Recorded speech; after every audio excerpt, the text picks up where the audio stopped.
Este podcast foi testado pelo Chiquinho Scarpa dos MVPs.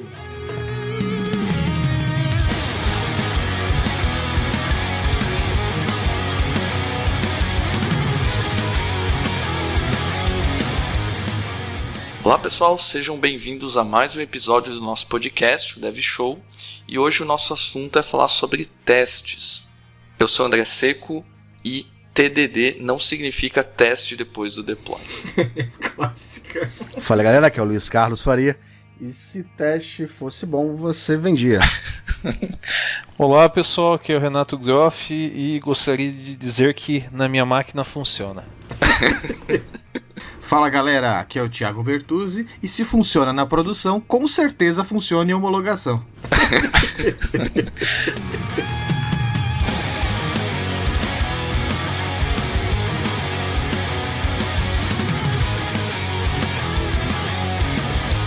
Muito bem pessoal, então o nosso papo hoje, como eu comentei, é sobre testes, né? Vai envolver aí, principalmente falar de testes automatizados, que é o que nós conhecemos aí mais no desenvolvimento de software, mas vamos abordar aí desde o começo para dar uma conceituada nesses termos e vocês entenderem o que é testes, para que servem testes e qual é a importância que eles têm dentro do desenvolvimento de uma aplicação, beleza? Para começar aí, eu queria pedir aí para vocês comentarem um pouco por que testar. Qual que é a importância de ter testes na aplicação? Não estou nem falando de testes automatizados ainda, tá? Mas por que eu deveria testar a minha aplicação? A principal coisa, talvez, que a gente tem que pensar até para o trabalho de uma empresa é custo versus retrabalho, né? Então, além da experiência do usuário, né? Claro. Dependendo do tipo de software, retrabalho pode nem existir, né? Se é alguma coisa que, sei lá, pegue em um software para avião, por exemplo, controlar alguma coisa de um avião ou de repente de um equipamento hospitalar, né? Você não tem margem de erro, né? Exatamente. A mais leve falha, você vai ter vidas humanas em jogo, né? Só que assim, é um tipo bem específico de desenvolvimento, eu acho que não chega a 5% do que é desenvolvido no mercado, mas só isso daí já dá uma dimensão, né, do que pode estar acontecendo, né? A gente pode dizer que tem a ver com segurança do que a gente está entregando como código, como produto. Acho que também a parte de segurança, a parte de experiência do usuário. A segurança barra confiabilidade, né? Acho que o principal ponto de testes é que 100% dos casos onde você desenvolve uma aplicação, você quer que ela funcione como ela foi idealizada, né? Então logo você precisa testar se esse comportamento está realmente sendo fielmente reproduzido no software. Então acho que a premissa de ter testes é que você quer que o que você desenvolveu funcione, certo? Mas aí a gente tem outra questão. Como que a gente vai testar esse nosso software? A gente vai testar ele manualmente, indo lá, clicando em vários botões, vendo se os botões estão tendo o comportamento esperado de forma manual, ou nós utilizamos testes automatizados. Qual que é a vantagem de utilizar um, a desvantagem de utilizar outro? O que vocês acham? Eu queria fazer só uma pergunta antes de a gente falar sobre a diferença dos dois. Você perguntou pra gente por que testar. Então eu queria perguntar, por que não testar? Eu acho que o porquê testar tem um outro adendo, né? A gente olha em 2001, a gente vê ali o nascimento do termo do fail fast, de falha rápido mesmo. E o que você tem é que com o teste, a capacidade de você falhar ainda no ambiente controlado, antes do produtivo, antes de afetar o usuário, antes de causar morte, antes de acontecer qualquer dano ou dano financeiro com o que você está produzindo, o teste te dá a possibilidade de percorrer esse caminho antes de você, de fato, colocar em produção, de fato, você expor isso para o mundo. Eu acho que o potencial de você falhar rápido tem o seu valor. Então, mas mesmo assim, por que as empresas então não testam? Por que não testar? É erro de estratégia, é economia burra. Economia é a coisa de você achar que se eu economizar 100 horas aqui, eu estou ganhando dinheiro porque você consegue, é palpável as 100 horas que você está consumindo aqui para fazer um teste, fazer alguma coisa, mas não é tão tangível o quanto você tem de benefício, porque o benefício você vê de cara, menos bug, mas o que é menos bug? Menos bug não são 100 horas que eu consigo metrificar aqui. Então, é muita questão de apropriar o custo de cada problema. Exato, acaba, como você mesmo falou, é economia burra, né? O pessoal acha que não testar vai entregar as coisas mais rápido, e na verdade é o contrário. O fato de você não testar, se você botar no papel, muitas vezes você tem o dobro do trabalho que você teve, porque as coisas voltam, o usuário está insatisfeito, seu cliente está irritado com o seu software cheio de bug, você acaba se queimando. Então o não testar sai mais caro do que o testar. Então, o que eu acho que acaba pesando, vai de encontro ao que o Luiz falou, né? O pessoal já começa muitas vezes o projeto com um prazo exíguo, né? Tipo, você já sabe que vai atrasar. E o pessoal vê assim, não, a gente tem que entregar alguma coisa e aí vamos ajustando aí conforme sobe em produção. E isso vira uma bola de neve, um eterno retrabalho, vai e volta, gera estresse. Tem gente que se irrita e acaba largando o projeto, abandonando até a empresa, né? É comum, acho que todo mundo já viu isso aqui, né? Felizmente acaba acontecendo isso, né? Aí nós temos a diferença dos testes manuais contra os testes automatizados. Ou seja, basicamente o teste que requer a execução do nosso, pode ser de alguém da nossa equipe, pode ser num ambiente de homologação de algum usuário, até do próprio cliente ou da nossa empresa. E aquele teste que a gente executa dentro do nosso ambiente, assim, dentro do nosso código, que vai efetuar uma sequência de ações para garantir que as nossas rotinas e as coisas que a gente desenvolveu estão funcionando. Os dois, na minha opinião, são extremamente importantes. Porque o teste automatizado, por mais que a gente execute ele e ele vá, logue na página, cadastre um produto, faça uma requisição, seja o que for, ele ainda assim obedece uma sequência que a gente definiu, né? Então o que ele vai garantir pra gente? Que o código não está quebrando, que as alterações que a gente fez não vão impactar em outras funcionalidades do sistema, mas a gente acaba desenvolvendo aqueles testes com as nossas rotinas e acaba não prevendo, pelo menos na minha visão assim, coisas absurdas que o usuário pode fazer dentro do nosso sistema, né? Tá aí entra o teste manual. Essa afirmação de que o código não está quebrando, há controvérsias porque depende diretamente da qualidade do teu teste. Exato, isso eu concordo. Exatamente. Eu acho que a diferença entre teste manual e teste automatizado obviamente, né, tá no nome a diferença, e o Bertuzzi falou aí bem sobre as diferenças, e eu acredito que ambos são necessários, mas eu acho que é proporcional. Quanto mais você consegue automatizar os testes, menos você vai precisar de esforço humano para testar, por mais que ele ainda seja necessário. Vide os profissionais de teste que estão aí no mercado, né? Porque algumas aplicações têm algumas premissas diferentes, né? Tem algumas possibilidades que talvez um teste automatizado não cubra. Por exemplo, games. Se você tem um game aí de mundo aberto, onde quase tudo é possível ser feito no game, é muito difícil você escrever testes automatizados para tudo isso, entendeu? E como tem várias combinações diferentes, talvez seja mais importante você ter um teste manual, contando com a usabilidade de quem está testando, do gamer, no caso, e aí seja um teste mais efetivo, tá? Mas assim, eu acho que é meio proporcional. Quanto mais sobe testes automatizados, os testes manuais ficam um pouco menores. Perfeito, também a gente garante muitas coisas, né, que já estão previstas, que você não precisa ficar esperando. Por exemplo, você vai ficar esperando o cara pegar que não tá logando. Pô, isso aí você consegue garantir. O cara não vai fazer uma sequência mirabolante lá para estragar a parte do seu login, que são atividades mais simples. Mas é igual você colocou. Jogos, por exemplo, eles podem ter testes automatizados para rotinas internas, um NPC, alguma coisa do tipo. Mas você só vai pegar mecânica. Mecânica é uma coisa que teste automatizado não consegue validar. Por quê? Porque às vezes a pessoa que está testando, ela vê que uma mecânica, imaginando assim, um jogo de plataforma. Se você vê que o personagem está pulando muito alto, o personagem está pulando baixo, se ele não está conseguindo passar de determinada parte e o jogo está ficando impossível de ser jogado, isso aí você acaba pegando num teste manual. a usabilidade do usuário, a qualidade de como as coisas estão funcionando, isso daí você vai acabar pegando no teste manual. Então, é bem colocado. Eu acho que a gente podia pular a parte do jogo, porque, assim, eu acho que o jogo é peculiar ao ponto da gente não conseguir ter a profundidade que a gente precisa. Sim, eu acho que sim. É só importante citar que não é uma verdade absoluta para todas as aplicações, entendeu? Bom, porque no jogo, por exemplo, esse caso de testar a mecânica, não é um tipo de teste com padrão. Como é que eu vou explicar? Com a função dos testes que a gente está falando. Ah, sim, pode ser, tá certo. É que eu fui mais para teste do geral de teste de tudo. Isso é teste de usabilidade, teste de aceitação de usuário.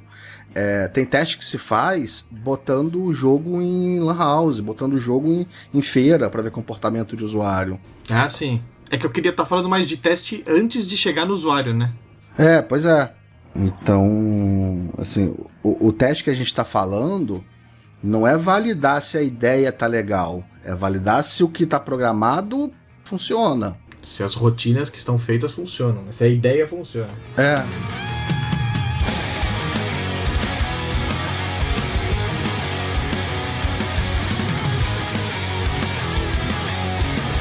Bom, seguindo aqui na nossa pauta, é muito comum nós ouvirmos e presenciarmos no dia a dia, aí, né, no contato com consultorias ou na própria empresa, que algumas empresas, alguns profissionais não adotam testes, ou o que é mais comum, que eu acho que atualmente é mais comum, né? O pessoal sabe que testes é importante, o pessoal fala muito de testes na comunidade, mas acaba que eles começam a escrever uma rotina de testes e ao decorrer do projeto isso é abandonado, eles desistem de escrever testes. As afirmações são várias.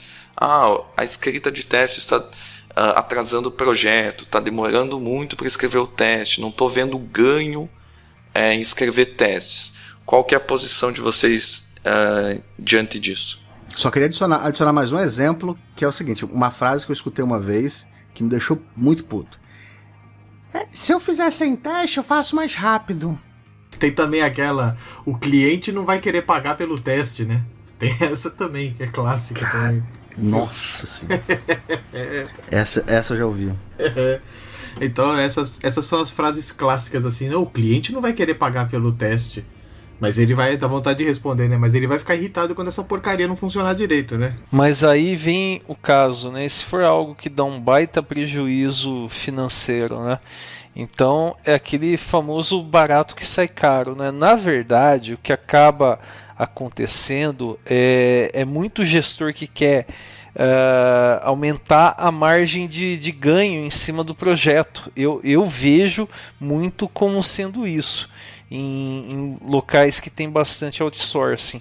Vocês que também estão aí no mercado, acompanham, acho que acabam testemunhando bastante esse tipo de prática, né? Infeliz, diga-se passagem. O problema é que tem a famosa demanda pastel, que às vezes a empresa vende, né? Que o negócio é por 2 dias, você precisava de 5, aí o negócio é vendido para 2 dias, porque precisa para ganhar o cliente, etc. Qual é a primeira coisa que o pessoal faz? Vamos cortar o teste, né? Não vamos escrever os testes automáticos, vamos testar assim que vai colocando na homologação. A primeira coisa que o pessoal corta é o teste, né? O que é errado, lógico. Eu não tô falando que isso aí é certo. Eu tô falando que é o que acontece com as demandas pastel, né?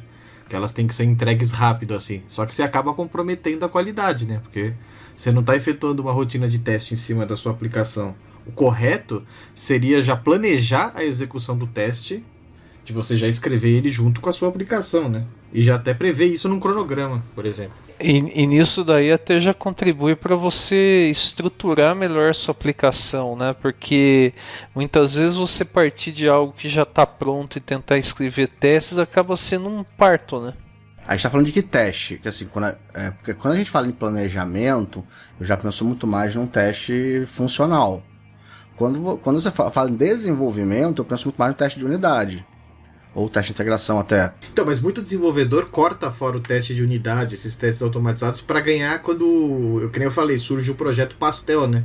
É a primeira coisa que o pessoal corta fora. Ah, vou perder tempo com o teste? Não, corta, o pessoal pega os problemas na hora que estiver usando, lá na hora da homologação. Sim, eu acho que esse ponto das empresas e os profissionais desistirem de escrever testes durante o projeto é porque, ou até de cortarem, como o Bertuzzi falou, porque o cliente não vai pagar pelos testes. É porque ainda eu acho que tem uma divisão lógica, o pessoal divide logicamente o projeto em implementação e testes. Boa questão. Eu acho que não tem que existir essa divisão. Você está desenvolvendo um software, logo, para mim, é obrigatório que você tem que ter testes. Teste não, você tem que ter teste unitário. Não deixa o termo unitário de lado. Sim, ok. Apesar que eu acho que tem que ter outros testes também. Eu acho que não deve deixar de lado outros testes também. Mas o teste que você faz desenvolvendo é unitário. Você não faz. Quando você está desenvolvendo, você não faz teste de integração. Teste de integração você faz por demanda onde você acha que é crítico. Sim, faz sentido. É que assim, eu estou indo um pouco mais no âmbito geral, sabe? Eu acho que, por exemplo, o teste de aceitação de usabilidade também deveria estar dentro, entendeu?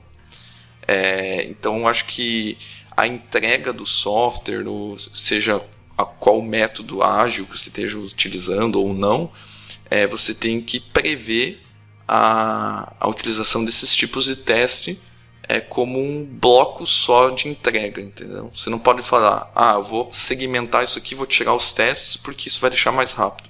Não, você vai entregar pela metade, é como se não tivesse escrito uma feature para mim. Porque aí que entra a cultura do pastel, né? Qual é a primeira coisa? Isso aí é meio que enraizado. O pessoal olha, vai faltar tempo, o que eu corto? O teste, porque eu vou ter que escrever os testes, vou ter que sei o que, então deixa para o usuário testar. Esse é o problema. O que eu discordo com relação a isso é que, para mim, parte do desenvolvimento é o teste de unidade. Outros testes, aí beleza, você vai eleger, assim, durante o desenvolvimento, aí o resto você planeja. O teste de unidade você não planeja teste de unidade, você faz parte do desenvolvimento. Tipo, quando você fala de desenvolver, codar, testar de forma unitária, faz parte do codar. Diferente dos outros testes para mim. Os outros testes para mim merecem planejamento. O teste de unidade para mim não tem planejamento nenhum. Você não tem que planejar, faz parte do desenvolver. Não, faz parte, mas o que o pessoal enraiza em fazer? Mas eu vou ter que escrever mais 2, 3 linhas, então nisso eu tô ganhando tempo. Eu não tô falando que isso é certo, isso é bem errado.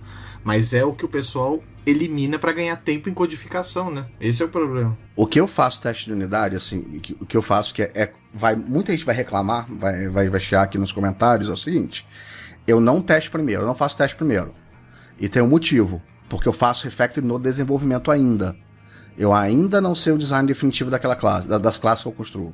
Eu mexo naquilo 40 vezes até achar que tá legal. Sim, eu, pra falar a verdade, também não tenho o costume de fazer TDD, né? Que depois a gente vai falar o que é o TDD e tudo mais. Eu também costumo testar depois, justamente pelo mesmo critério que o Luiz falou. Mas assim, a alegação do Luiz de o teste de unidade está atrelado, vamos dizer assim, intrinsecamente ao desenvolvimento, eu concordo. Se a gente está falando de codar, que foi o ponto que ele deixou, né?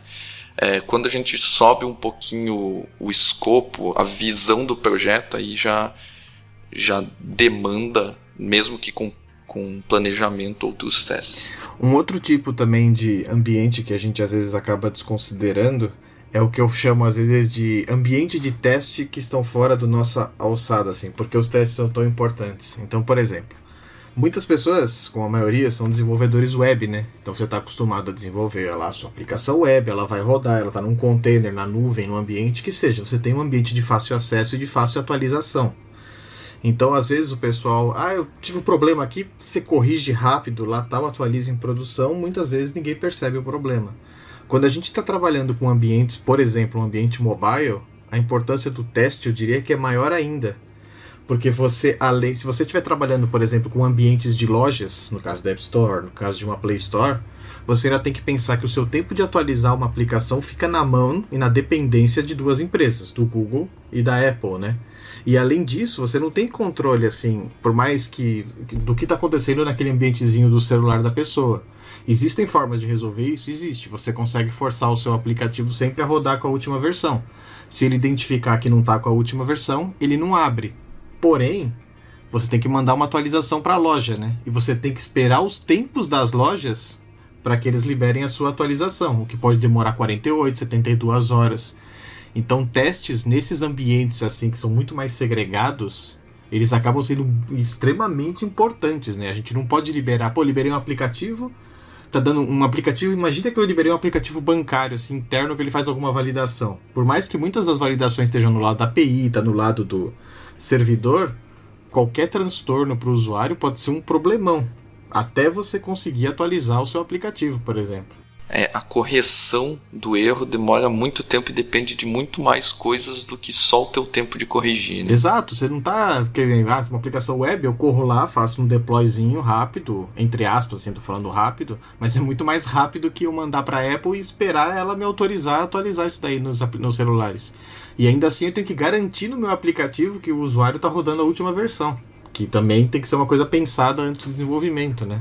Exato, a gente estava conversando aqui em off também, isso vale para cenários tipo de internet das coisas, onde muitas vezes você pode ter um software que está embarcado em um dispositivo e que não necessariamente ele está 100% do tempo conectado à internet para receber atualizações. Então uma nova atualização por causa que surgiu um bug pode acontecer só muito tempo depois. Uma atualização num patinete, por exemplo, aí tem softwarezinho lá embarcado lá.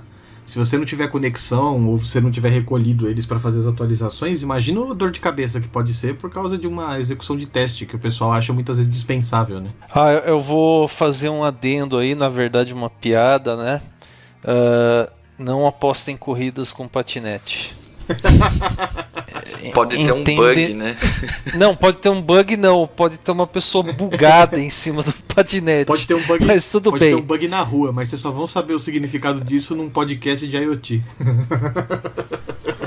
Exato.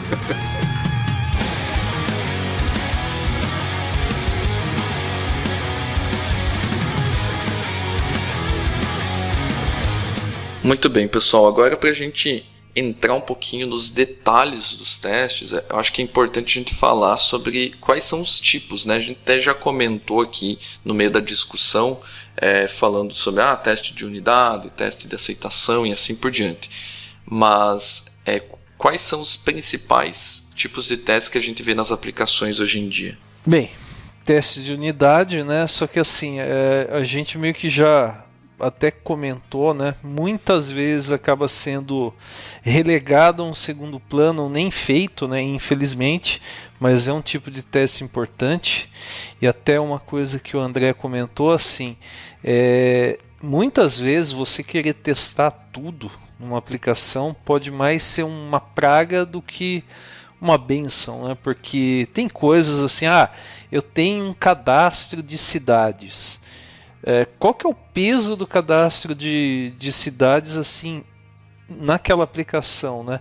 Agora, você testar a parte de emissão de nota fiscal, financeiro, com certeza as classes que você desenvolve para isso, né? Com certeza focar os testes nesse ponto, nesse core do sistema, vai trazer bem mais ganhos para você do que você querer testar sem piedade, né? Tudo que aparecer na frente, né? Então, acho que ao mesmo tempo que tem gente que acaba negligenciando essa parte, muita gente que está começando fica preocupada em testar qualquer coisa que exista no sistema, e você pode, de repente, trabalhar de maneira mais focada, né? Bom, acho que a primeira coisa que a gente tem que ter em mente em teste de unidade é que, como o nome já diz, teste de unidade, ou seja, vai testar uma coisa só, tá, no código. Então, por exemplo, você tem um método, você escreveu um método de soma. Eu acho que é o exemplo mais simples que a gente pode fazer, né? Você vai criar um teste de unidade para testar o comportamento daquele método, simular as entradas daquele método e saber se o que ele está resultando, o que ele está retornando, é o que é esperado frente às entradas, os parâmetros que foram definidos. Então, soma de 2 mais 2 tem que dar 4. E por isso ser algo, uma operação matemática, né, isso nunca vai poder mudar. Então 2 mais 2 vai ser 4. Quando que não vai ser 4? Quando internamente no seu método você tiver alguma customização ou até mesmo um bug que faça com que esse comportamento não seja atingido da forma como é esperado. Então o teste de unidade basicamente vai testar essa funcionalidade, mas importante, unidade é uma coisa só. Quando envolve mais dependências na sua aplicação, aí a gente já parte para outro tipo de teste. Tá? É importante dizer isso. Muitas pessoas definem teste de unidade como teste unitário. E eu até entendo algumas pessoas que falam que isso é errado, só pelo fato que unitário talvez não remeta à visão de unidade. Né? Unitário pode ser, sei lá, vou rodar uma vez só o teste. Né? Então, unidade para mim se torna mais certo, por causa que identifica melhor o que o teste em si faz. Tá? Então, só para deixar mais ou menos conceituado aí o teste de unidade. Basicamente, o que o André disse são os testes que a gente faz, entrada, saída das coisas. O método soma é o mais clássico, né? Para mostrar da utilização, mas a gente também pode pensar em validações de e-mail, por exemplo. Validação de um campo de senha, se ele atinge ou não, a gente passar um valor, aí ele retornar pra gente, se ele está retornando, isso aí não corresponde à política da empresa, lá tem que ter uma maiúscula, uma minúscula, vários desses testes aí mais simples a gente pode aplicar. É um teste único, né? Pequenas porções de código, né? Porque quando já começa a envolver relacionamento entre várias partes, aí a gente já está partindo para um teste de integração, né? Isso, e um ponto que eu queria puxar aqui, pedir o que vocês acham, até qual ponto eu devo testar dentro do meu teste de unidade, né? Por exemplo, eu tenho que focar, que é o que eu acho no caso, focar na funcionalidade do método em si que eu estou testando, ou de coisas internas do método também. Por exemplo, tem muitas coisas que a gente define internamente, que estou atribuindo uma variável para um campo int, entendeu? Eu já vi várias pessoas falando que eu tenho que testar tudo, inclusive comportamentos do framework que eu estou utilizando, por exemplo, o C#. Será que ele conseguiu atribuir um valor inteiro para a minha variável int? Eles testam esse comportamento. Eu acho que é um excesso de preciosismo chegar a esse nível.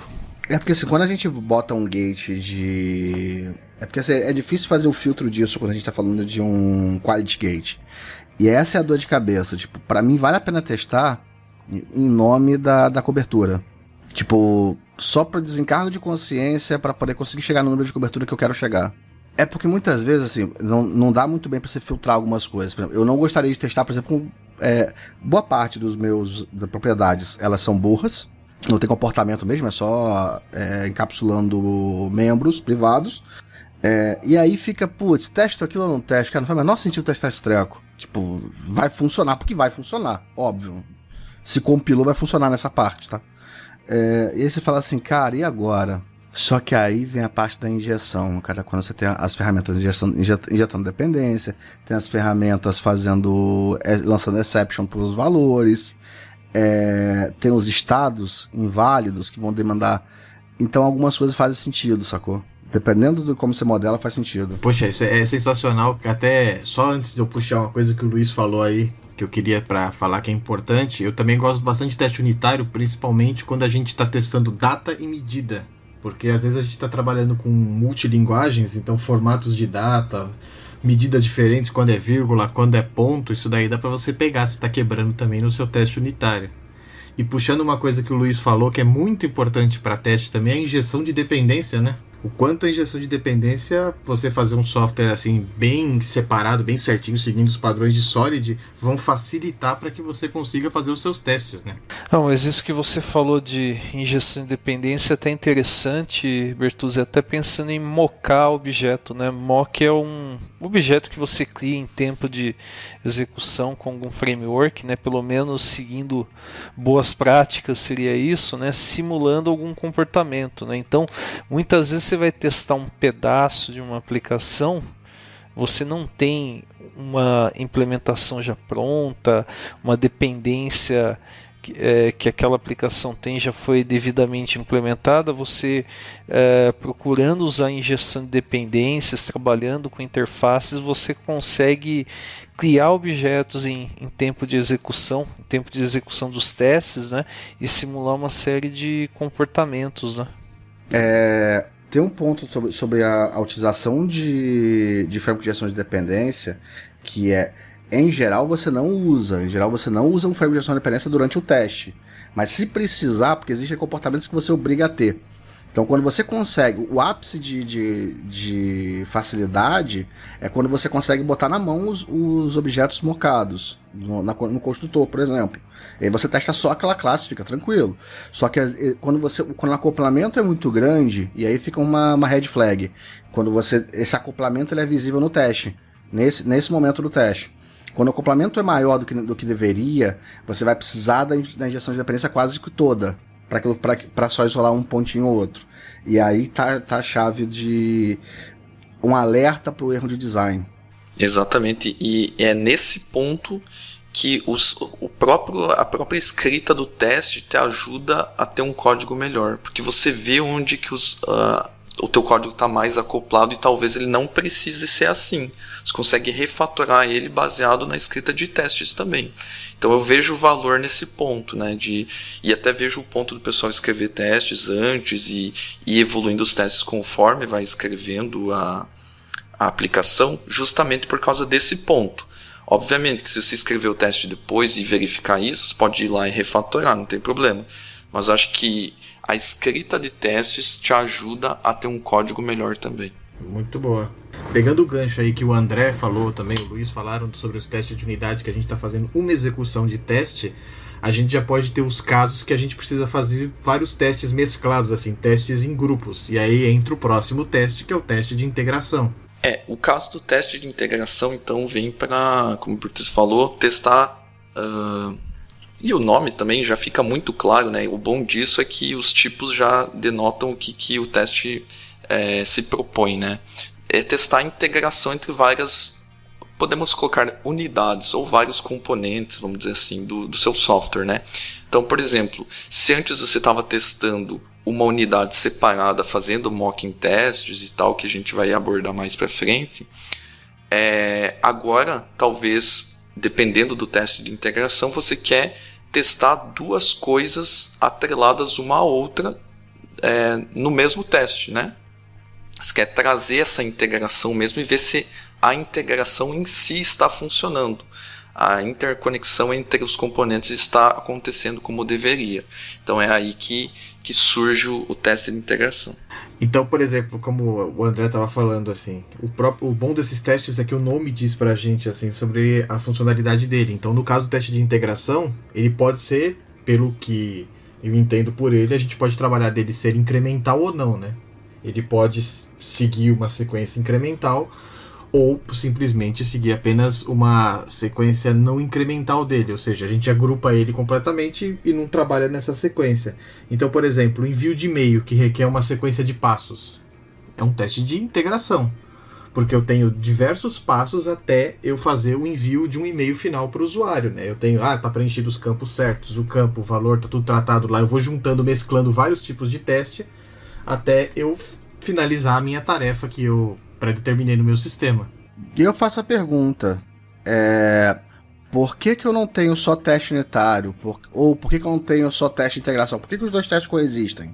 O principal motivo que eu vejo é para você conseguir simular e testar mesmo tantos retornos que você vai ter no momento de uma falha dessa dependência, por exemplo, do exemplo do Bertuzzi.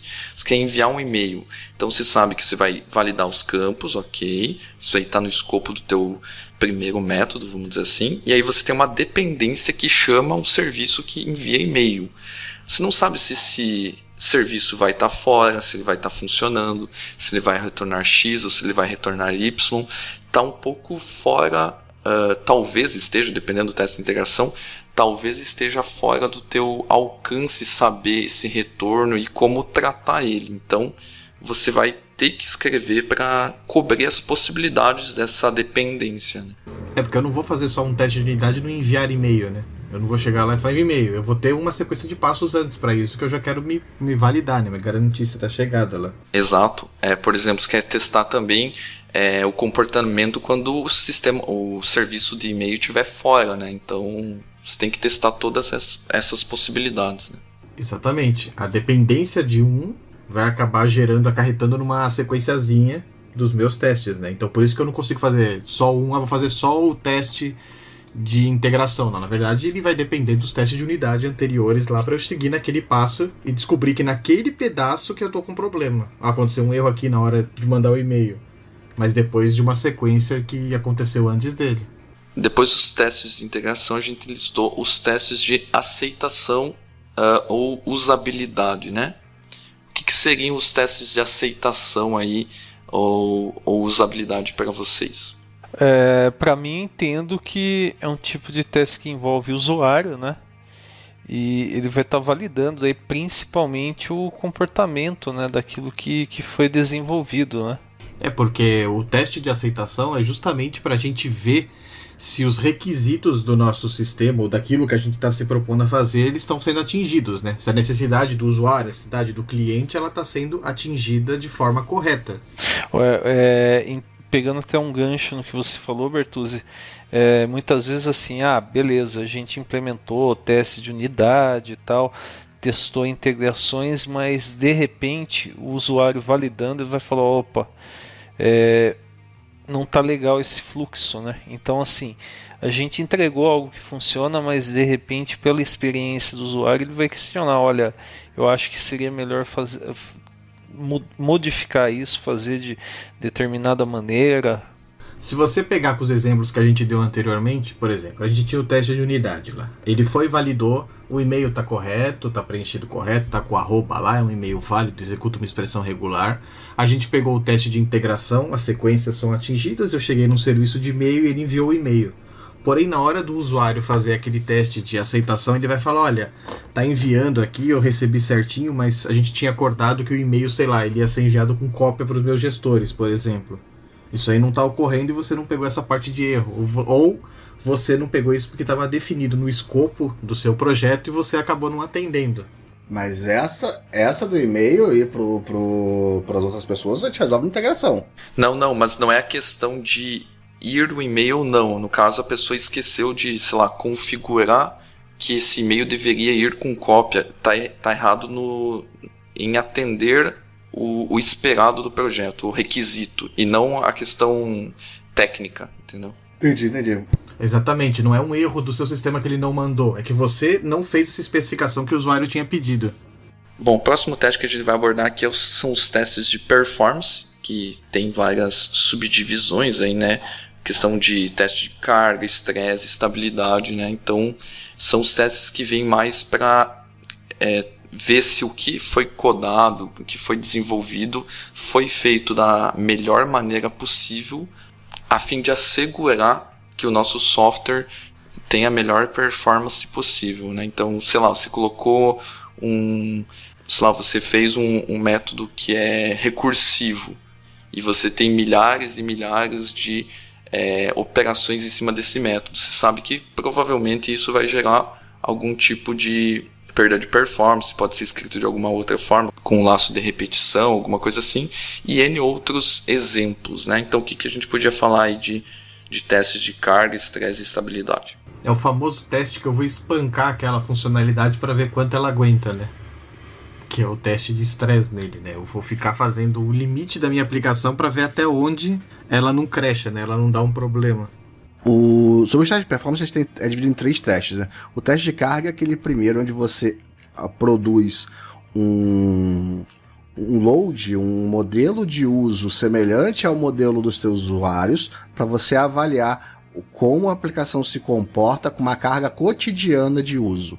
Então, ele não é feito para você super utilizar a aplicação, mas ele é feito para ter, em média, um maior perfil de consumo, um perfil de consumo médio dos usuários, para você entender se se a aplicação está atendendo a carga esperada.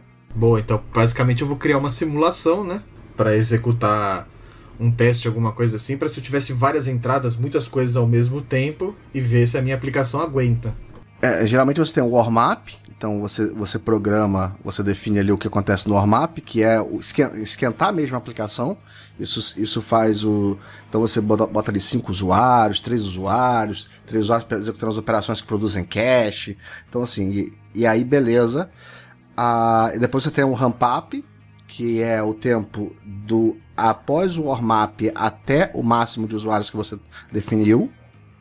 Depois você tem um tempo de teste. Aí você passou do warm-up, você está testando já. O ramp-up você está testando. Tem um tempo normal de por quanto tempo você quer fazer esse teste de carga. E depois você tem o phase-out lá, que eu não sei. O phase-out tem um nome também, tipo warm-up, só que eu não lembro qual é o nome técnico disso não. Mas que é onde você desaloca esses recursos. Desaloca os usuários que você está botando. A gente fez em 2015. Em 2015, um projeto icônico que eu trabalhei foi uma restauração de uma aplicação que ela aguentava 5 usuários e tinha que aguentar 1000. Ela foi feita lá pro DPVAT. E aí, qual foi a dor de cabeça?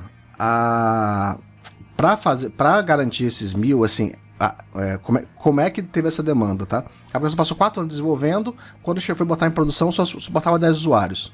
E aí foi a dor de cabeça, tipo assim, só tem uma entrega por ano, só tem uma janela de implantação, que era em dezembro, e aí em dezembro não entrou. Entrou, a aplicação capotou, e aí a gente ficou em 2015 resolvendo isso. Eu entrei em 2015 para resolver isso. E aí tinha o seguinte problema, nesse novo contrato de 2015, tinha uma cláusula lá, que era chegar aos 1000 usuários. Como é que eu me assegurava que uma aplicação suportava 1000 usuários? Fazendo de fato o teste, botando 1000 usuários, mesmo que fake, botando 1000 usuários. E foi assim que a gente usou uma ferramenta que a gente contratou por um mês, isso já em agosto, para fazer esse teste. Então, e aí daí que eu passei a entender de fato o processo com que você faz teste de forma profissional, para esse tipo de teste de carga especificamente. Estresse não, estabilidade não. Show. Você quer falar a ferramenta aí pro pessoal?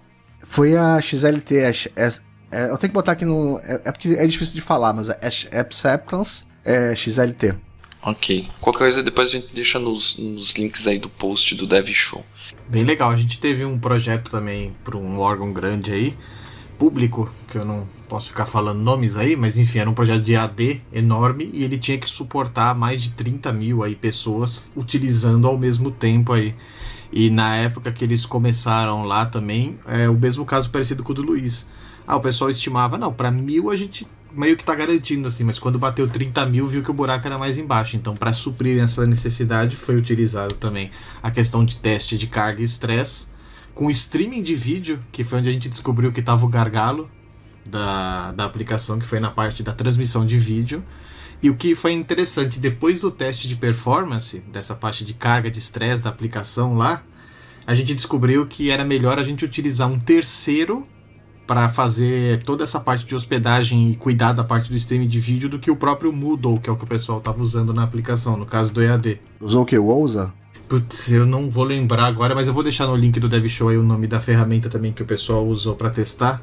Porque, assim, eu vi o pessoal fazendo o projeto, eu não participei desse projeto. Não, eu tô falando a solução final. Porque, assim, o Stream Server. O Stream Server que o pessoal acabou usando por curiosidade do próprio Vimeo. O pessoal usou o Vimeo numa conta para guardar os vídeos lá e integrar eles com o Moodle. Porque direto no próprio Moodle tava dando problema quando tinha muito usuário utilizando. Então essa parte de vídeo aí da parte externa foi resolvida e foi pego como teste de performance. Eles descobriram até na hora de X streamings lá que aconteciam simultaneamente, a aplicação não aguentava. Mas usando um serviço terceiro, a aplicação começou a aguentar. Show de bola. Essa parte de estresse aí também o Bertus já comentou, né? Questão de macetar a aplicação aí até até o infinito, vamos dizer assim, né, para você garantir o quanto é que ela aguenta, se ela consegue se comportar bem referente aos picos, né?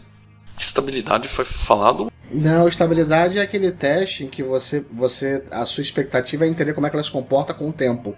Então vamos lá, lembra dos leaks de memória que fazem aquelas capotar em 2 horas? O teste de estabilidade garante essas coisas. O perfil de consumo da aplicação não evolui com o tempo. Ele é elástico tanto quanto o consumo da aplicação.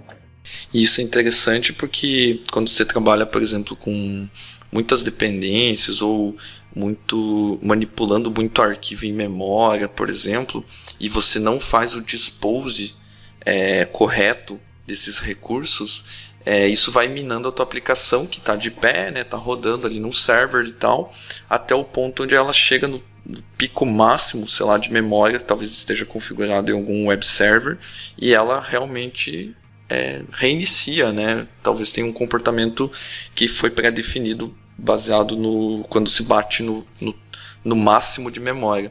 Quando reinicia tá ótimo. O problema é quando vaza. Exato. Exatamente. Quando ela não reinicia, começa a ter comportamento esquisito. Engraçado que teste de estabilidade, assim, no caso de estabilidade de aplicação, muita gente, isso aí acontece muito com o desenvolvimento móvel. A aplicação lá vai recebendo dados, vai guardando, chega uma hora que o aplicativo tá lento. E aí o que acontece em muitos aplicativos? Ou o aplicativo da pessoa tá aberto há muito tempo, só de matar o aplicativo e abrir de novo resolve, ou a pessoa tem que desinstalar e instalar o aplicativo de novo. Por quê? Para você liberar todos aqueles dados que ficou de sujeira no seu aplicativo, para o aplicativo voltar a ser rápido. Mas o que é isso? É implementação mal feita. É implementação que num teste de performance você conseguiria pegar, né? Exatamente, é um bom exemplo. Bom, pessoal, então seguindo aqui a gente tem os testes de instalação. Então é aquele teste lá que a gente vai ver se o software ele foi instalado, a execução dele como planejado, assim, em diferentes softwares e condições. O maior exemplo disso daí é teste de instalação de aplicativos em dispositivos Android. Que a gente tem uma gama de dispositivos e a gente quer saber se a nossa aplicação ela instala e ela se comporta certinho em todos os dispositivos. Esse é um exemplo de um teste de instalação, assim. Se o dispositivo tem espaço para instalar meu aplicativo, se meu aplicativo não é grande, e se cair no meio da instalação, por exemplo, isso daí. Tudo bem que hoje a Play Store e a Apple, elas cuidam muito dessa parte, a interrupção de rede, interrupção na instalação da aplicação, por exemplo, elas tratam pra gente. Mas condições de hardware é uma coisa que a gente às vezes tem que se preocupar e até testar quais dispositivos funcionam o nosso aplicativo. Um caso muito legal que dá para fazer, falando da parte mobile, assim, de execução de testes, é usar o próprio App Center. Ele tem uma tratativa de testes muito sensacional lá, que você pode pagar lá na nuvem da Xamarin, e ele vai instalar a sua aplicação em diversos devices, com instalação real deles lá nas emulações lá dos VMs que eles criam lá. É como se tivesse executado em dispositivos reais mesmo. E ele vai testar em diversos aplicativos lá e vai falar assim, o Android do celular da Samsung X tal, não funciona direito a sua aplicação, ela crashou ao abrir. Não, aqui ela crashou quando estava na tela tal. Então essa parte do teste de instalação, ela pode ser muito útil, principalmente para gente que trabalha com ambientes segregados.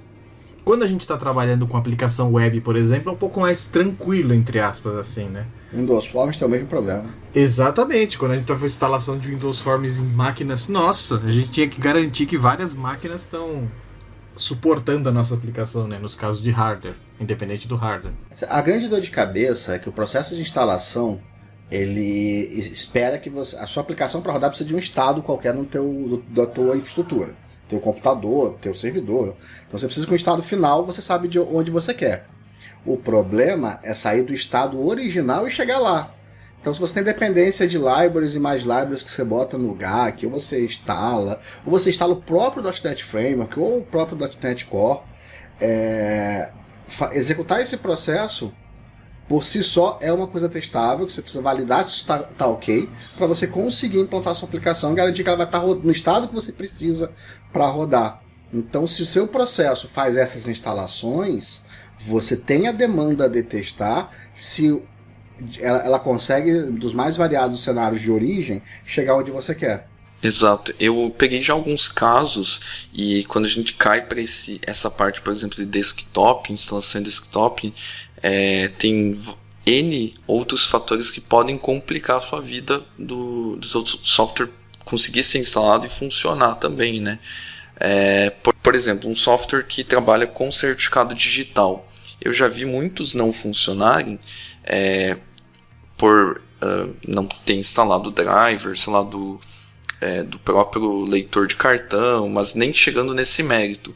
A falta de atualização do sistema operacional para tratar algum protocolo de segurança do certificado digital não está na máquina, ou seja, a máquina foi instalada e o profissional aí que formatou a máquina desabilitou, né? O gênio desabilitou as atualizações automáticas. Então, depois de um tempo, aquele protocolo não foi mais suportado e acabou que você não tinha nenhuma atualização, não tinha como rodar. Então são N fatores externos que podem complicar o funcionamento de uma aplicação, principalmente quando ela é desktop. Outro exemplo, quando você tem aplicações IoT novamente e você faz um procedimento de auto-update, você tem que tratar isso muito bem para saber se não vai crashar na hora que você está, desde o momento que você está baixando essa atualização, no momento que você está instalando ela, né, saber se no meio da instalação não vai acontecer alguma coisa e ter algum tipo de rollback para voltar para a versão anterior, né, porque senão você acaba matando a execução dessa aplicação e ela não volta mais, né? Tem que ir alguém lá em campo, sei lá, onde está o dispositivo, fazer um recover das versões anteriores. Você sabe o que acontece muito, que eu já vi também em aplicativo também, é o seguinte: as pessoas disponibilizam aplicativos pequenos para o pessoal baixar mais rápido, tá, para uma maior adoção. Então o pessoal vai lá e coloca um aplicativo na loja com 23 MB. Quando você abre o aplicativo, vocês já devem ter visto isso em vários. O aplicativo fala: para continuar não sei o que, eu preciso baixar algumas informações. Nessa hora que ele está baixando, muitos aplicativos, se você matar o aplicativo e falar, vou deixar ele em segundo plano lá, ele para de baixar.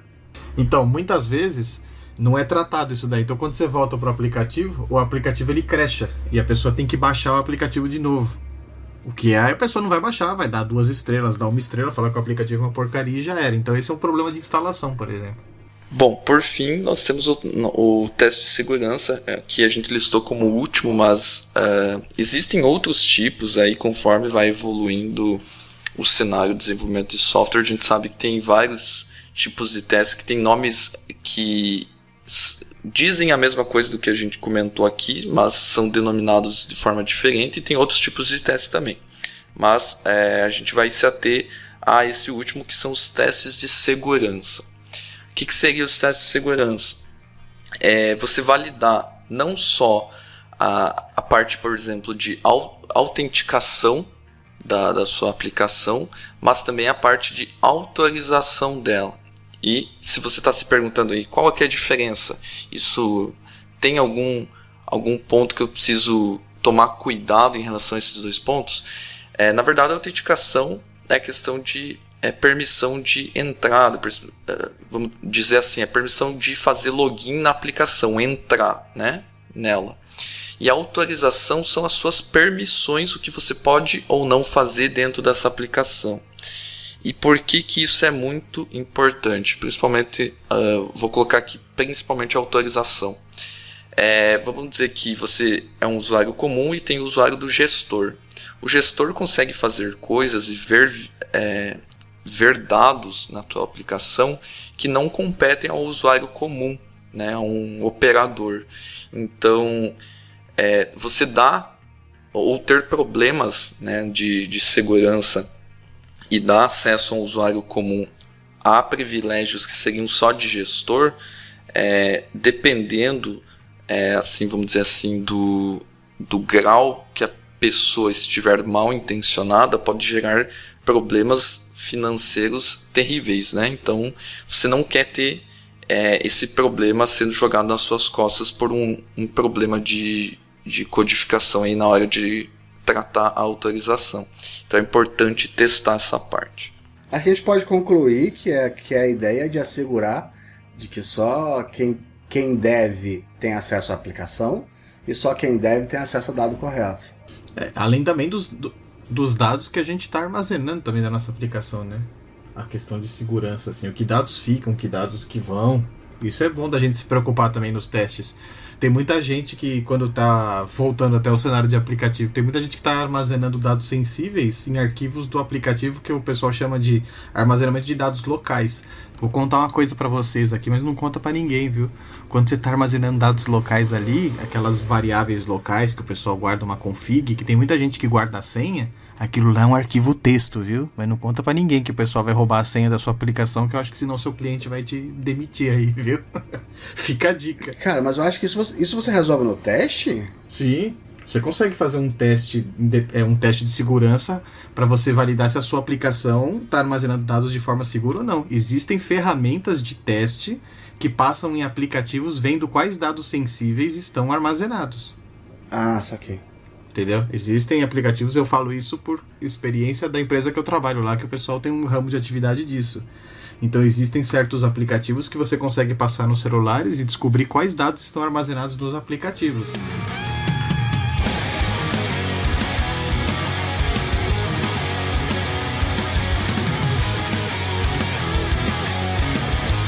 Beleza, pessoal, para continuar aqui, nós temos o tão famoso TDD, né, que seria o Test Driven Development.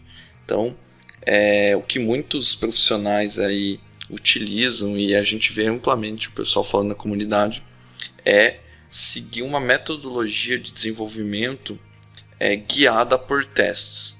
E aí a gente vê a máxima, né, do Red, Green, Refactor, né, que seriam os passos que você tem para utilizar a metodologia do TDD, né? O que seria esse Red, Green, Refactor, né? Primeiro, você não tem nada desenvolvido na sua aplicação, você quer começar uma nova feature na sua aplicação, por exemplo, né? Melhor assim. Primeira coisa que você vai fazer, se você seguir o TDD, é você escrever o teste que vai cobrir aquele desenvolvimento que você, por sinal, ainda não fez. Tá? Então esse é o Red. Você escreve o teste e obviamente ele vai falhar porque isso não tem nenhuma implementação. Agora, se passar algo que não tem implementado, significa que seu teste está mal elaborado. Ou você, sei lá, por algum descuido monstruoso, você tem uma feature com o mesmo nome e no mesmo local já implementada, né? Então isso já pode ser um indício que você tem que tomar cuidado. Mas via de regra ela não vai passar, vai dar erro lá por causa que você não tem nenhuma implementação. O segundo passo seria o Green, que é fazer o seu teste passar. Como que você faz o seu teste passar se você não tem nenhuma implementação? Obviamente você implementa, né? E como implementa? O guia do TDD diz que você deve implementar da forma mais simples para fazer o teste passar. Simplesmente o teu objetivo é fazer o teste passar. Só isso. Aí, num próximo passo, que é o Refactor, você vai melhorar, você vai otimizar o seu código, a sua implementação, para deixar ela da forma como ela deve ser no final, tá? Então você vai trabalhar nela para ela ser o mais performática possível, você usar as boas práticas e deixá-la refatorada da melhor maneira possível. Assim como refatorar o teste também, para deixar ele bem escrito e tudo mais, né? Então, você tem esses 3 passos, Red, Green, Refactor, que é o que o TDD nos dá aí para como, vamos dizer assim, guia de desenvolvimento. Por que é importante, se você segue o TDD, escrever o primeiro passo, que seria o Red? Muitos podem falar, por que eu vou escrever uma coisa se eu já sei que não está implementado?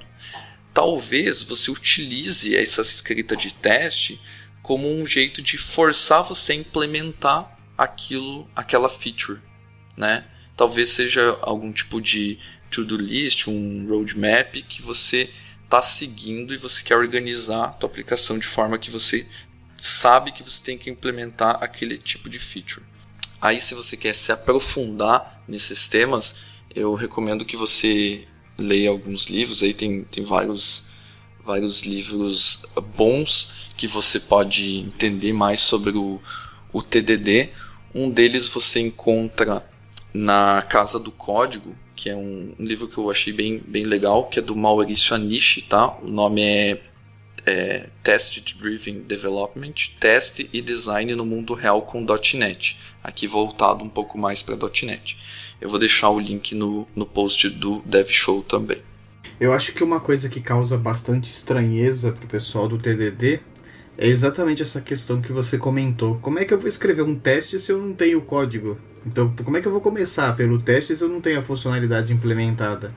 Eu vejo muita gente nessa parte do TDD correr do TDD exatamente por causa do conflito, né? De pensar, eu estou escrevendo os testes e não tenho nada implementado, como é que eu vou prosseguir? E aí entra naquele caso da sua explicação, que você falou é perfeito. A gente coloca o mínimo para o negócio funcionar, né? E também só um adendo, que eu já escutei gente falar que TDD é Test Domain Design. Não é não, pelo amor de Deus, gente, não é não. É Test Driven Development, por favor, viu?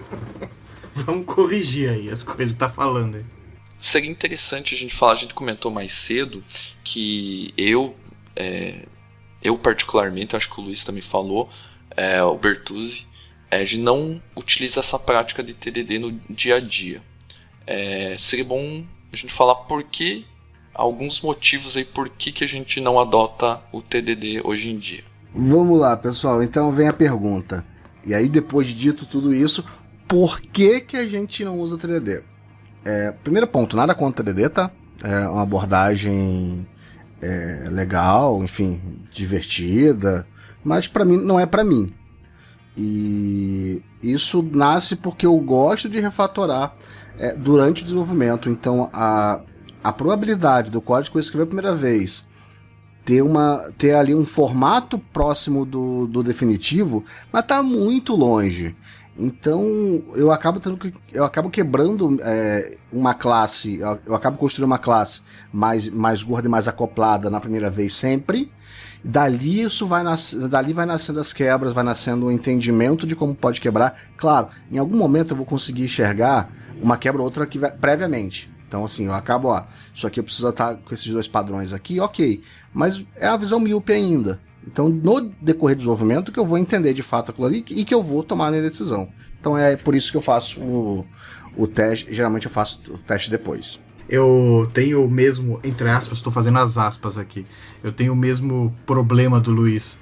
Eu começo a fazer o desenvolvimento, tô fazendo lá, minimamente já com boas práticas e tudo mais, mas cara, eu sou muito chato com o código, depois eu venho passando o pente fino para fazer os refactor, e eu não conseguiria começar pelo teste já planejando para depois, porque eu sempre vou tentando otimizar, vou tentando melhorar, vou tentando separar, deixar melhor, e para mim o TDD, no meu caso, ele não serve. Não tenho nada contra, é um padrão, é um ótimo padrão aí para quem usa, mas para mim também não funciona, mesmo caso do Luiz, para mim também não funciona. No fim das contas, assim, você tenta adequar o que existe de ferramenta de testes, né? Para o seu projeto, né? É importante que você teste, né? Muitas vezes assim, as metodologias existem, né? Mas você seguir vírgula a vírgula do que é proposto pode acabar sendo um fator mais para te complicar do que te trazer agilidade, né? Exato. Então assim, eu acho que TDD é uma prática legal, é um design legal. Mas se você não consegue começar com o teste, igual o Luiz falou, o André, a gente que está acostumado a fazer por refactor depois, não se sinta mal, porque é um padrão. Você pode utilizar ou não. Tem vários, né? Exatamente. Como vocês falaram, acho que é uma unanimidade, pelo menos aqui no podcast, que o estilo de desenvolvimento nosso não cabe dentro do TDD, né? Então, eu também gosto de seguir essa mesma prática, né, de refatorar, e quando eu escrevo, eu sei que por estar escrevendo a primeira versão já não está refatorado o suficiente, eu gosto de fazer esse refactor na própria implementação. Então o que eu deixo de recado assim, não é um pecado você não abordar o TDD, você não utilizar o TDD na sua aplicação. Só tomaria cuidado se você não faz teste de nenhum tipo na sua aplicação. Não se pegue muito o que você deve fazer só porque outras pessoas fazem. É importante você analisar, ver se faz sentido sim, e se não faz tanto sentido, mas você está cobrindo sua aplicação de teste de alguma forma, já está, pelo menos um primeiro passo já foi dado, entendeu? E aí você vai tentando evoluir conforme o tempo. Não é porque a sua aplicação não é padrão TDD que você não tem teste, não tem nada a ver. Também já escutei gente falar isso, não tem nada a ver uma coisa com a outra, né? Exatamente. E indo um pouco mais além do TDD, nós temos outras, né, abordagens como o BDD, né, que é o Behavior Driven Development, mas a gente não vai abordar o BDD nesse caso, mas se alguém quiser falar aí um pouquinho, fica à vontade. Então, a ideia do BDD é você empregar user stories, né, e escrever testes automatizados em cima dessas histórias, né. Então, assim, o ponto principal aí é que o BDD já vai um pouco além do que seria um teste de unidade, né, é testar uma funcionalidade por completo ou um conjunto de funcionalidades a partir de uma user history. No caso da plataforma .NET, a gente tem o SpecFlow que faz isso, né? Tem conteúdo meu aí até no canal .NET sobre SpecFlow, né? O que é interessante, você consegue escrever uma user history no idioma, no seu idioma ou no idioma em que foi especificado o projeto, né? Tem suporte aí a mais de 50 linguagens, se eu não me engano, né? Ele faz uso de um mecanismo aí que engloba suporte a várias linguagens, né? Você monta uma história utilizando palavras-chave pré-definidas, né? E em cima disso, a ferramenta, né, diz que você use um framework que tem integração. No caso, a gente faz isso com o Visual Studio, né? Ele consegue fazer debug passo a passo de cada step. O que você especifica na user history você consegue mapear e converter para valores que vão servir como parametrização do seu teste, né? Então é uma proposta aí bem interessante que eu acho que muitas vezes acaba ajudando bastante, né? O pessoal que está em dúvida sobre o que testar, né? O importante de testar é você garantir que uma determinada funcionalidade está ok. E o BDD, e você usar um framework que te facilite a vida nesse sentido, tende, né, a te ajudar muito, né?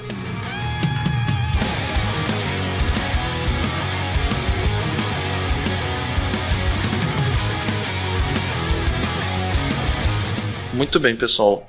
Só pegando um gancho que o Renato falou aí de um framework, o SpecFlow, no caso, para trabalhar com BDD. Agora a gente vai falar aí de frameworks de teste em .NET, né? De alguns tipos de teste específico, você tem alguns frameworks de teste específico. A gente falou do SpecFlow, né? Um mecanismo que consegue fazer um mapeamento do texto para uma linguagem estruturada, chama Gherkin, né? Isso daí surgiu ainda lá para Ruby, né? E depois foi transposto aí para outras plataformas, né? Então, para começar nos frameworks de teste, aqui nós vamos pegar os 3 principais para fazer teste de unidade, né? Que são o MS Test, que é o framework da Microsoft, desenvolvido pela própria Microsoft para testes de unidade. Nós temos o NUnit e temos também o XUnit. O XUnit, né, para quem não sabe, né, a própria Microsoft utiliza ele, né, testando estruturas do .NET Core, né. Você pode entrar lá nos repositórios do .NET Core, do ASP.NET Core, vocês vão ver coisas escritas, testes, né, utilizando o XUnit, né. Engraçado que esses dias eu tava lendo um pessoal, tem uma rixa legal do pessoal que usa NUnit e o XUnit. Eu não sabia que tinha uma... Tem. Cara, qualquer coisa entre framework e Hybrid, cara, tipo, a briga é grande, cara. A gente tem muito mais briga que framework. É engraçado, né? O NUnit, para quem não sabe, ele surgiu, na verdade, inspirado no JUnit, né? Cara, mas NUnit é de 2000 e quê? 2001? Cara, começo dos anos 2000. Se eu lembro de 2003 já tá usando, cara, algo parecido. Sim, justamente, é que saiu o JUnity, daí o pessoal pegou e quando saiu o .NET falou, a gente tem que montar um framework de testes, daí surgiu o NUnit, né? Eu particularmente utilizo o XUnit, gosto mais dele, já testei MS Test e NUnit. Eu opto pelo XUnit porque eu acho que o setup dele é mais simples e a sintaxe dele me agrada mais também. Então, mas eu acho que o principal... Eu hoje só uso ele. O principal... se eu falasse, você tem uma coisa para apontar que é mais fácil de fazer com ele. Eu falaria o setup, tá? Então, eu utilizo ele por causa disso. Meu argumento é simples, o SonarQube, cara. Configurar cobertura de código, relatório de cobertura de código com NUnit e MS Test no Linux é chato. Você nem que se exporta. Já com o XUnit eu já fiz. Eu também sou do time XUnit, por mais que eu não tenha time, porque eu tava falando, descobri esses dias, mas eu gosto bastante de utilizar o XUnit. Um dos motivos é o que o André falou, o setup, também porque eu tô acostumado a utilizar ele, uso ele há muito tempo já também. Então esses de teste unitário, e pra mim ele é o meu favorito, assim. O NUnit eu também cheguei a usar, a fazer algumas coisinhas com ele, mas eu sempre usei mais o XUnit. O setup do XUnit é facinho de utilizar assim para fazer. Não que o NUnit seja complicado, não, também. Nossa, que difícil, não. Mas é uma questão de gosto mesmo. Tem alguns que falam que o NUnit faz algumas coisas a mais que o XUnit. Eu, particularmente, nunca senti falta de alguma coisa que não tenha no XUnit, então eu nunca fui muito atrás desse argumento, tá? Mas eu já ouvi o pessoal falar por aí que tem alguma diferença. O importante é o seguinte, não importa qual dos dois você vai usar, o importante é você colocar o teste unitário, pelo amor de Deus. Para acrescentar, né, a gente tem o Fluent Assertions, né, que é um framework open source também e que a gente pode usar aí com outros frameworks de teste de unidade, né, para escrever código fluente, né. Código fluente você consegue, por exemplo, encadear várias chamadas, né, simplificando o código, né, ao invés de toda hora o objeto tal, referencio e chamo o método. Referencia de novo o objeto, chama outro método. Se são ações na sequência relacionadas, você consegue agrupar tudo isso numa única instrução, né, com várias chamadas ordenadas, né?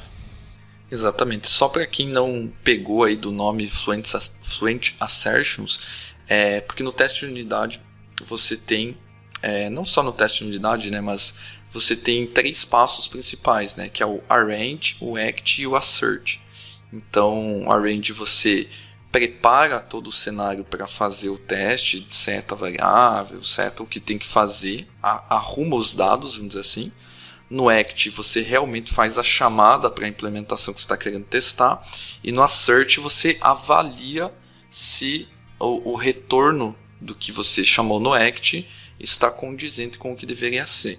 Então o Fluent Assertions ele deixa mais fluente essa parte do assert, né? Então ele facilita, e se você for ler 2 códigos, um que usa Fluent Assertions e um que não usa, você vai ver a diferença, realmente fica mais explícito. Bom, além dos frameworks utilizados mais para teste de unidade, nós temos para os outros tipos de teste, né? O Renato já falou do SpecFlow, né? Para teste de aceitação nós temos o Selenium também, principalmente quem trabalha com .NET aí, eu vejo muito pessoal utilizar o Selenium WebDriver. O que vocês poderiam falar de experiência aí utilizando o Selenium? Então, o Selenium ele é uma solução bem flexível, né? Você consegue manipular elementos HTML, referenciar esses elementos por ID, por classe do CSS. Então, muito do que você faz via JavaScript, manipulando via DOM, né, os elementos, você consegue reproduzir em código .NET com Selenium. O Selenium WebDriver também tem versões para .NET, Node, outras plataformas, né? E uma coisa legal também, ao mesmo tempo que o Selenium é usado para testes, né, o pessoal muitas vezes implementa robôs também para fazer web scraping, né, extração de dados utilizando o Selenium. Exatamente. Para quem não pegou aí, o Selenium serve para você abrir uma página da web, simular um clique no botão, escrever numa caixa de texto. É como se fosse simular um usuário fazendo mesmo, né? Sim, a interação de um usuário humano, né, com uma interface web, né? Exatamente, por isso que o pessoal até, provavelmente por causa disso, que teve a ideia de fazer robô com eles, né? O web scraping dele, para você pegar os dados, ele funciona bem. A gente tem um projeto que a gente utiliza o Selenium para isso daí, para extrair dados de um cliente nosso que não tem integrações de API nem nada, mas enfim, a gente precisava pegar os dados dele para manter a nossa aplicação, e o Selenium é sensacional para isso daí. Olhem o vídeo do Renato que tem artigo de Selenium. GitHub tem vários exemplos também. Show, vamos deixar os links aí no podcast. Vocês querem comentar mais algum tipo de framework de teste? A gente pode falar sobre frameworks de mock também, né? O Mockil, né? Que é o mais popular aí na plataforma .NET, também é utilizado em testes do .NET Core. Só conceituando aí o que seria o mock testing, o Renato comentou, acho que quando a gente estava falando de teste de unidade, mas só reforçando aqui, quando que você precisa mocar, ou seja, simular alguma coisa no seu teste. Principalmente quando você tem teste de unidade, que você tem uma dependência para outra classe, uma dependência externa ou qualquer outra coisa que não demande ser testado naquela unidade, você consegue simular esses dados que chegarão nesse método ou dados que serão entregues para outra parte do seu código utilizando a abordagem do mock testing. Tá? Então, vamos supor aí, você está testando a sua camada de domínio da sua aplicação e você tem uma interface de um repositório que vai recuperar alguns dados para você ter alguma regra de negócio nessa sua camada de domínio. Então, você pode muito bem mocar essa sua interface que vai conectar no banco de dados, né, nesse repositório, simulando que os dados já foram recuperados. Então você vai lá falar, quando eu acessar o método obter clientes, retorne sempre essa lista de clientes aqui pré-definida. Isso está mocando, você não está batendo no banco de dados e trazendo essa informação. Dessa forma, você está simulando aí, né? E você não precisa ficar fazendo chamadas externas da sua unidade de teste. E daí entra o que o Renato falou, né? O Mockil. E também um que eu utilizo e gosto até mais do que o Mockil, que é o NSubstitute, né? Então o argumento também é que o setup eu acho mais tranquilo de fazer. Não gosto de ficar perdendo muito tempo fazendo setup, eu gosto bastante do NSubstitute por causa disso. Então, o NSubstitute, assim, ele tem menos opções de configuração em relação ao Mockil, né? Mas assim, por outro lado, assim, você consegue um código mais enxuto com ele, né? Então, assim, ele é menos verboso, né, que o Mockil, né? Um código mais direto, né? Então, eu não conhecia o NSubstitute, eu conhecia só o Mockil. O André que até me mostrou ele e eu olhei e falei, puxa, achei legal pra caramba também. Comecei a usar e caí nisso caí somando o que o Renato e o André falaram. O setup é mais fácil e o código dele de escrita também achei mais enxutinho, assim, mais fácil de escrever que o do Mockil, por exemplo. Meu blog e meu GitHub tem exemplo dos dois, hein? Meu caso com ele foi diferente. Quando eu estava portando o Spring pro .NET Core 3, .NET Core, o framework de mock que estava lá, ele se parecia muito mais com o NSubstitute. Então eu não conseguia, eu tentei botar o Mockil, e aí, cara, a diferença de código era tão grande, eu falei, cara, vamos ver se tem algum outro. Aí que eu conheci o NSubstitute, que eu fui ver, cara, isso aqui parece que vai funcionar. Porque tinha um jeitão do outro framework que estava lá, que eu não lembro mais qual era. Então a similaridade era essa. A similaridade era a forma como ele trabalhava. Show de bola. Pessoal, vocês que estão nos ouvindo aí no podcast, se vocês sentiram falta de a gente comentar alguma coisa, algum framework, algum conceito, algum detalhe ou problema que vocês tenham com testes, por favor, deixe nos comentários do nosso blog, o devshow.com.br, para que a gente possa ler esses comentários e avaliar aí se cabe uma parte 2 sobre testes. Beleza?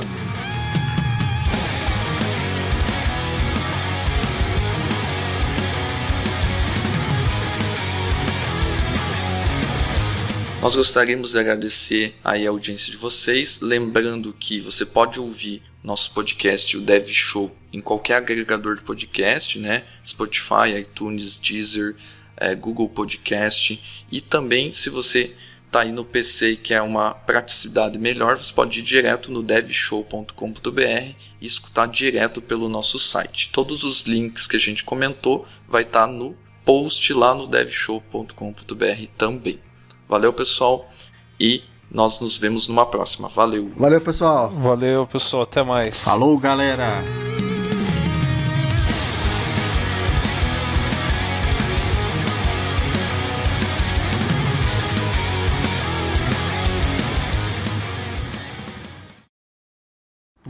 Por hoje é só, pessoal.